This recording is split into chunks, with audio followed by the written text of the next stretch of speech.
दोस्तों, अमेरिका भारत को ऐसे मिलिट्री ग्रुप में शामिल कराना चाहता है जो चीन के खिलाफ बना हो। इस ग्रुप का नाम है नाटो प्लस अलायंस। जब द्वितीय विश्व युद्ध खत्म हुआ तो अमेरिका और यूरोप चाहते थे कि आगे चलकर ऐसा कुछ न हो जो भविष्य में एक बार फिर से विश्व युद्ध का कारण बने, और अगर युद्ध हो भी सही तो भी हमारे साथ 10 देश खड़े हो जिससे हमें हार का सामना न करना पड़े।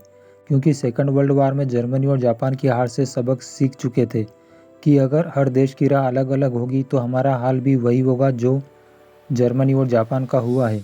क्योंकि द्वितीय विश्व युद्ध में जर्मनी और जापान की बुरी तरह से हार हुई थी, यहाँ तक कि जापान को तो परमाणु हमला सहना पड़ा था। तो इन देशों ने मिलकर एक ऐसा संगठन बनाया जिसमें सभी मेंबर देशों की मिलिट्री पार्टिसिपेट करे, और इस संगठन का इन्होंने नाम रखा नॉर्थ अटलांटिक ट्रीटी ऑर्गेनाइजेशन, जिसे शॉर्ट फॉर्म में नाटो कहा जाता है। इसकी स्थापना कोल्ड वार के दौरान 1949 में की गई थी। जब इसकी स्थापना हुई थी उस समय इसमें 12 मेंबर थे, जिसमें मुख्य रूप से अमेरिका, फ्रांस, यूनाइटेड किंगडम थे। नाटो मुख्य रूप से सोवियत यूनियन के खिलाफ बना था, जिसे आज रूस कहा जाता है। नाटो में वही देश है जिनमें डेमोक्रेसी है, और आज भी डेमोक्रेटिक देश को ही इसमें शामिल किया जाता है।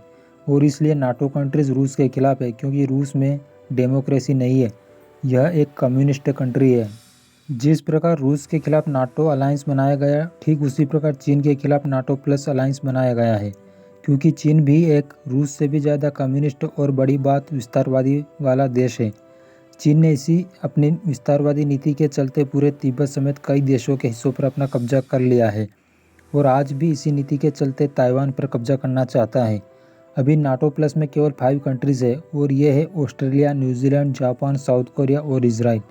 और भारत अगर नाटो प्लस को ज्वाइन करता है तो भारत 6th कंट्री होगा जो नाटो प्लस का अलाय होगा। आने वाले कुछ सालों में चीन का भी वही हाल होगा जो आज रशिया का हो रहा है, अगर भविष्य में चीन नाटो प्लस के किसी मेंबर पर अटैक करता है। यह अटैक तो नाटो प्लस अलायंस पर ही माना जाएगा, पर जब चीन पर किसी प्रकार के सैंक्शंस लगाए जाएंगे तो ये सैंक्शंस नाटो प्लस अलायंस के साथ साथ नाटो कंट्रीज़ भी लगाएगी, क्योंकि यह नाटो प्लस अलायंस एक प्रकार से नाटो अलायंस की ही ब्रांच है, और अभी नाटो अलायंस को अमेरिका ही लीड कर रहा है। भारत के शामिल होने के बाद इसकी कमान भारत के हाथों में ही होगी। इन दिनों अमेरिका भारत से गुहार लगा रहा है कि आप नाटो प्लस में शामिल हो जाइए। अभी देश दुनिया की मीडिया में चर्चा है कि क्या भारत के पीएम रूस जैसे मित्रों को नाराज करके अमेरिका के इस प्रस्ताव को स्वीकार करेंगे। अभी थोड़े दिनों पहले रूस के विदेश मंत्री ने बयान दिया था कि वेस्ट भारत को बरगलाकर रूस चीन विरोधी मंच में शामिल कर रहा है। अगर रूस पाकिस्तान चीन के ज़्यादा ही करीब होगा तो भारत को भी चीन विरोधी मंच पर शामिल होना ही होगा। रूस जो हथियार भारत को देता है वही हथियार चीन को भी दे देता है। मेरा मानना है कि भारत को किसी देश की परवाह किए बिना तुरंत नाटो प्लस में शामिल हो जाना चाहिए। इस ऑर्गेनाइजेशन में आने वाले कुछ सालों में चीन के लगभग सभी पड़ोसी देश शामिल होंगे। इन सभी देशों का चीन के साथ डिस्प्यूट है, और ये देश बहुत छोटे हैं। अगर कल को चीन इन देशों पर हमला करता है तो ये देश अपनी रक्षा स्वयं नहीं कर सकते, क्योंकि इन देशों का मिलिट्री बजट चीन की तुलना में न के बराबर है। उदाहरण के लिए ताइवान को ही ले लीजिए। चीन की सेना को ताइवान के आसपास मंडराते हुए लगभग 1 साल हो गया है। वह तो यूएस ने ताइवान का साथ देते हुए अपने एयरक्राफ्ट कैरियर समेत कई हथियारों को चीन के खिलाफ तैनात किया है। नहीं तो चीन कब का ताइवान पर कब्जा कर लेता। यहाँ पर अमेरिका ताइवान का साथ इसलिए दे रहा है क्योंकि ताइवान पर अमेरिका के दुश्मन देश चीन ने हमला किया है।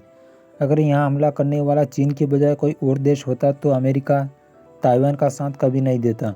अब मान लो यहाँ एक कंडीशन ये होती जिसमें Taiwan military alliance NATO plus का मेंबर होता तो चीन कभी ताइवान पर हमला नहीं करता, और अगर करता तो भी यह हमला केवल ताइवान पर नहीं बल्कि नाटो प्लस के सभी देशों पर माना जाता, और जवाब में नाटो प्लस के सभी देश चीन पर हमला कर देते। आने वाले सालों में चीन का भी वही हाल होगा जो आज रशिया का हो रहा है। अमेरिका और यूरोपीय देश रशिया को बर्बाद करने के लिए तमाम तरह के सैंक्शंस लगा रहे हैं। अमेरिका चाहता है कि रशियन इकोनॉमी को इतना बर्बाद कर दो कि ये G20 से भी बाहर हो जाए। इसके लिए अमेरिका और नाटो अलायंस रशिया को FATF की ब्लैक लिस्ट में डालने की तैयारी भी कर रहे हैं।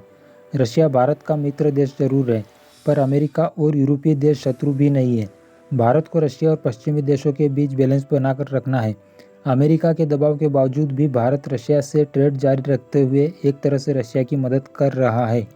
जिस प्रकार से नाटो अलायंस की वजह से यूरोप में रशिया का बाइकआउट हो रहा है, ठीक उसी प्रकार नाटो प्लस अलायंस की वजह से चीन का एशिया और यूरोप में आने वाले कुछ सालों में बाइकआउट होगा।